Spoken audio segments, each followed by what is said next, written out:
Исмаилов атындағы кәсіптік колледж дефектология пән оқытушысы Абдунабиева Зарина Мақсутжановна. Бүгінгі сабағымыздың тақырыбы есту қабілеті зақымдалған балалардың психологиялық педагогикалық мінездемесі.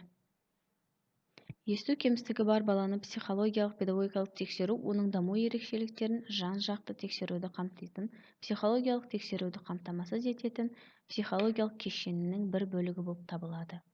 Баланың психологиялық педагогикалық тексерудің негізгі мақсаттары баланың психикалық даму деңгейі.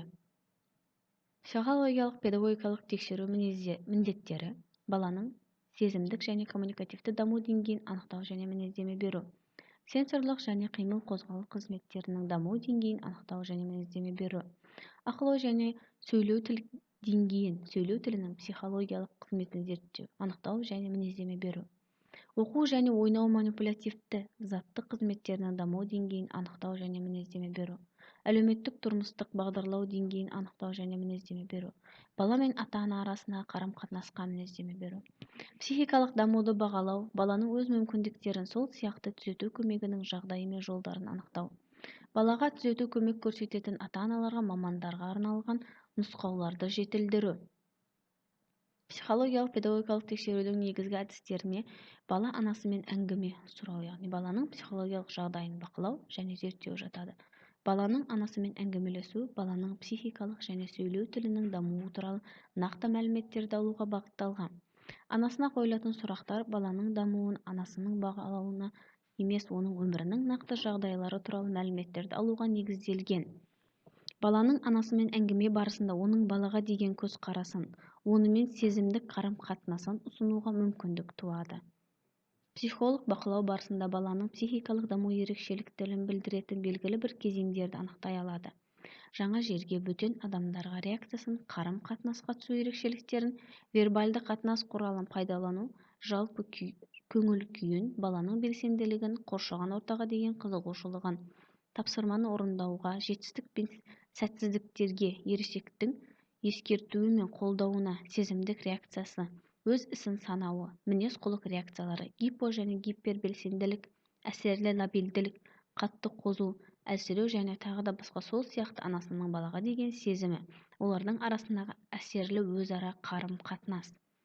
Баланың психикалық даму ерекшеліктерін терең зерттеу, оның бұзылу деңгейі мен түрін анықтау үшін оқыту тәжірибесі түрінде берілетін байқау, зерттеу әдістерін қолдану қажет.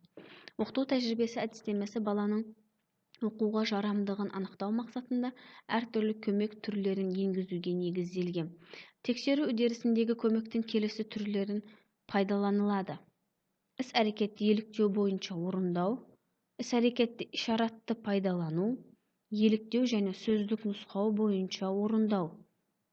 Байқау зерттеулерін жүргізуді келесі қағидаларды басшылыққа алу қажет. Баланың күнделікті орындайтын іс-әрекетін психикалық үлгілеу, заттық ойынды оқуды.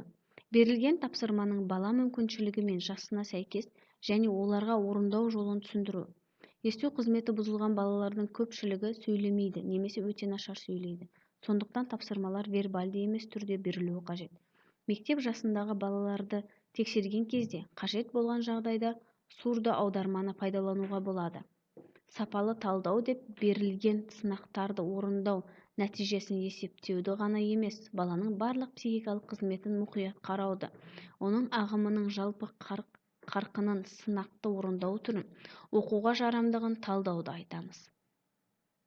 Егер бала мүлдем қозғалмай, сөйлей алмайтын болса, онда ол ересек адамның ойын, қимылын бақылайды.